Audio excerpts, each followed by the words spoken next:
man at offshore ship side.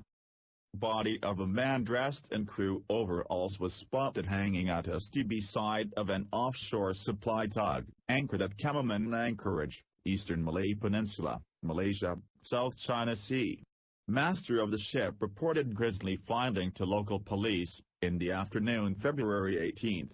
No other information available at the moment. The ship wasn't identified, but judging from her looks, it's Malaysian offshore ship SK MAINSTAY.